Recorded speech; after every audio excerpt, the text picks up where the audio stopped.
नमस्कार, देश का number 1 Hindi news channel news 18 India देख रहे हैं आप। आपके साथ मैं हूं पूजा और इस वक्त मैं मौजूद हूं मध्य प्रदेश के छतरपुर में। और छतरपुर में ये वो जगह है जिसे सिद्धपीठ के नाम से जाना जाता है। ये तीर्थ स्थल है।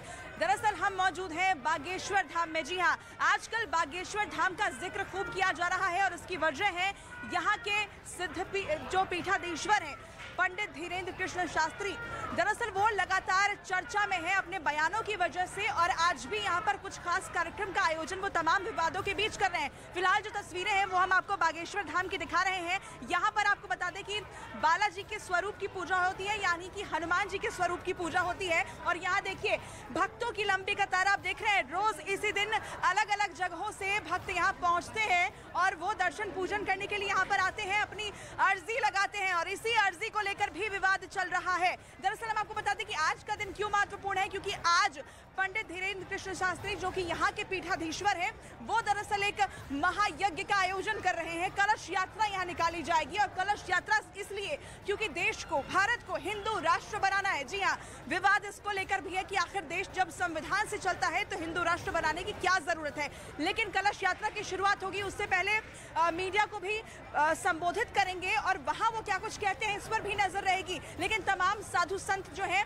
वो आज बागेश्वर धाम पहुंच रहे हैं और यहाँ पर वो इस महायज्ञ में जो कलश यात्रा निकलेगी उसमें शिरकत करेंगे। और देखिए न सिर्फ आम लोग बल्कि खास लोग भी यहाँ पर दरबार में पहुँचते हैं। बालाजी के सामने तो मत्था टेकते ही है, लेकिन उनकी मान्यता यहाँ के सरकार के नाम से जो प्रख्यात है, यानी पंडित धीरेन्द्र कृष्ण शास्त्री, उनमें भी है। और उनके दरबार में अर्जी लगाने के लिए आपको बता दें कि बाकायदा रजिस्ट्रेशन करना होता है और उसके बाद उनकी पेशी होती है, पर्ची निकलती है और उस दिन वो श्रद्धालु जो हैं वो यहाँ दरबार में पहुँचते हैं। यहाँ पर आपको बता दें कि इस मंदिर से कुछ दूरी पर बाबा का दरबार सजता है, जिसमें बताया ये जाता है कि वो चमत्कार करते हैं। जी हाँ, पंडित धीरेन्द्र कृष्ण शास्त्री दरअसल लोगों की परेशानियां, समस्याओं के बारे में उन्हें सटीक जानकारी देते हैं, उसका समाधान देते हैं और इसी वजह से उनकी मान्यता, उनकी ख्याति जो है वो लगातार बढ़ती चली जा रही है। लेकिन इन्हीं सब के बीच विवाद का भी जन्म हुआ, क्योंकि उन पर आरोप लगा कि वो धर्म के नाम पर लोगों को गुमराह कर रहे हैं, वो अंधविश्वास फैला रहे हैं। क्योंकि जिस तरह के चमत्कार वो करते हैं, कई लोग कहते हैं कि वो चमत्कार नहीं बल्कि एक कला है। लेकिन इस पर भी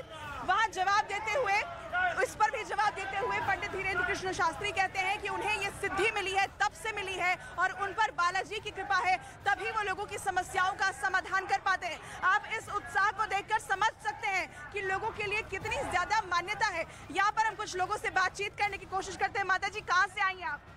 हम इटारसी से। कितना मानती हैं, कितनी आस्था है आपकी यहाँ पर? अब हम तो भगवान को मानते हैं। हाँ। बस। आप कहाँ से आए हैं? यहीं से पास में नया गाँव से आए हैं। तो आप भी बाबा का जो दरबार सजता है उसमें जाते हैं? तो हम तो वैसे फर्स्ट टाइम आए हैं, तो वैसे चेक करते हैं होता है कि नहीं होता। वैसे फर्स्ट टाइम आए हैं तो पता नहीं है कुछ। तो आपको लगता है कि बाबा समस्याओं के समाधान दे देते हैं? हाँ, दे देते हैं। आपकी क्या समस्या रही जिसका उन्होंने कुछ समाधान किया? पहले आप मिली हैं या पहले आप यहाँ आई हैं? नहीं, पहली बार आई हैं।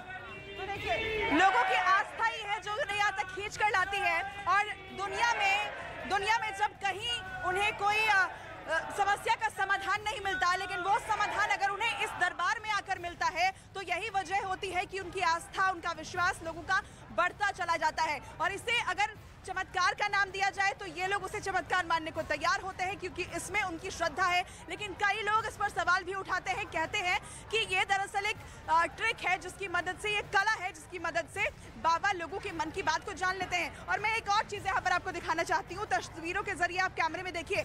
यहाँ जो अलग अलग आप पोटली देख रहे हैं, दरअसल इसमें नारियल है और ये काले कपड़े में, लाल कपड़े में, पीले कपड़े में यहाँ जो नारियल बंधा है, दरअसल ये अर्जी लगाने का तरीका है। यानी लाल कपड़े में अगर कोई नारियल बांध कर यहाँ अर्जी लगा रहा है तो उसका मतलब उसके घर में कुछ परेशानी है, कुछ दिक्कत है। पीले कपड़े का मतलब शादी के लिए और काले कपड़े का मतलब यहाँ पर भूत प्रेत आदि से जुड़ी कोई समस्या हो उसके लिए यहाँ पर अर्जी लगाई जाती है। और आज का दिन बेहद खास है क्योंकि आज यहाँ कलश यात्रा निकाली जाएगी जिसमें संख्या में लोग हिस्सा लेने के लिए पहुंचे हैं और साथ ही तमाम साधु संत भी यहाँ पर जुटे हुए हैं। बाबा धीरेन्द्र कृष्ण शास्त्री, पंडित धीरेन्द्र जब प्रेस कॉन्फ्रेंस करेंगे, मीडिया के सामने वो आएंगे, तो आखिर वो इन आरोपों पर क्या जवाब देते हैं, क्या कुछ कहते हैं और आखिर हिंदू राष्ट्र बनाने को लेकर वो इस तरह की कलश यात्रा क्यों निकाल रहे हैं, क्या इस पर भी कुछ वो जवाब देते हैं, इस पर नजर रहेगी। लेकिन फिलहाल एक बार फिर से मैं तस्वीरें आपको दिखाती हूँ। देखिए, भक्तों की लंबी कतार आप देख रहे हैं, दूर दूर से लोग यहाँ पहुँचते हैं और इसी तरीके से हर दिन दर्शन करते हैं और साथ ही साथ जो दरबार सजता है उसमें पहुंचते हैं। लेकिन इस बीच तमाम आरोप है जिस पर जवाब देना है। और साथ ही आपको बता दें कि महाशिवरात्रि जो 18 फरवरी को है, उस पर आपको बता दें कि 121 कन्याओं की शादी भी करवाई जा रही है, जिसको लेकर भी यहाँ पर खास तैयारी चल रही है।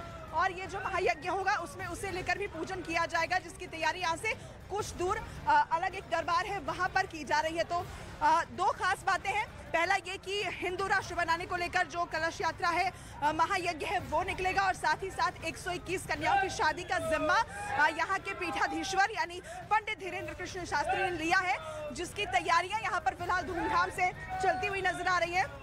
लगातार हम आप तक तस्वीरें पहुंचा रहे हैं किस तरीके से। देखिए, यहाँ भक्त जो है कोने कोने से आए हैं, यानी उनकी श्रद्धा अगाढ़ है, अटूट है और इसी विश्वास के चलते कि उनकी समस्या का समाधान होगा, वो इस दरबार में पहुंचते हैं। तो बड़ी खबर लगातार हम आपको बता रहे हैं। आज की जो बड़ी खबर है वो ये है कि हिंदू राष्ट्र बनाने को लेकर महायज्ञ की शुरुआत होगी और उससे पहले आज शाम में कलश यात्रा का यहाँ पर आयोजन किया जाएगा। हाईवे से आपको बता दें कि आप जब हाईवे से जाएंगे तो उससे 5 किलोमीटर अंदर आने पर ये धाम है जो कि सिद्धपीठ है और संतों की तपोस्थली की भूमि कही जाती है। और यहीं पर आजकल ये सुर्खियों में इसलिए है क्योंकि यहाँ के जो पीठाधीश्वर हैं वो कई तरह के विवादों की वजह से चर्चा में, उन पर एक नहीं कई आरोप लगे हैं कि वो चमत्कार नहीं करते हैं, वो झूठ फैलाते हैं, चमत्कार अंधविश्वास फैलाते हैं, धर्म के नाम पर लोगों को बांटने का काम वो करते हैं। विवादित बयानों की वजह से चर्चा में रहते हैं क्योंकि उनके कई बयान इस तरीके के विवादों में आए। उसमें था कि जहाँ जहाँ पर हिंदुओं का धर्मांतरण हो रहा है वहाँ पर वो राम कथा करने के लिए पहुंच रहे हैं। और आपको बता दें कि इसको लेकर विवाद हुआ, उन पर कुछ लोगों ने बता दें कि कुछ संगठनों की तरफ से सवाल उठाए गए कि अगर आप सच में चमत्कार करते हैं तो आप चमत्कार करके दिखाइए, हमारी तय जगह पर आप आइए और वहाँ चमत्कार कीजिए। और फिर पंडित धीरेन्द्र कृष्ण शास्त्री दरअसल उस सभा से चले जाते हैं, वहाँ से निर्धारित दिन से पहले चले जाते हैं, ऐसे आरोप उन पर लगाए गए। लेकिन इस पर भी उन्होंने जवाब दिया कि रामकथा जो वो कह रहे थे दरअसल उसका दिन ही निर्धारित उतने ही समय के लिए था, इसलिए वो वहाँ से चले गए। उन्होंने इस चैलेंज को स्वीकार भी किया। वो मानते हैं कि उन पर बालाजी यहाँ पर जिनकी पूजा होती है हनुमान जी की, उनकी सिद्धि है और इसी वजह से वो ये चमत्कार कर पाते हैं। तो बड़ी खबर लगातार हम आपको बता रहे हैं, दिखा रहे हैं। बागेश्वर धाम से ये एक्सक्लूसिव तस्वीरें भी आप देख रहे हैं और बालाजी के रूप के दर्शन भी आप यहाँ कर सकते हैं। देखिए, भक्तों की लंबी कतार है और ये सिर्फ यहाँ से नहीं, ये दूर दूर से आते हैं, देश के अलग अलग कोने से एक बार यहाँ दर्शन के लिए लोग आते हैं और खास तौर पर इस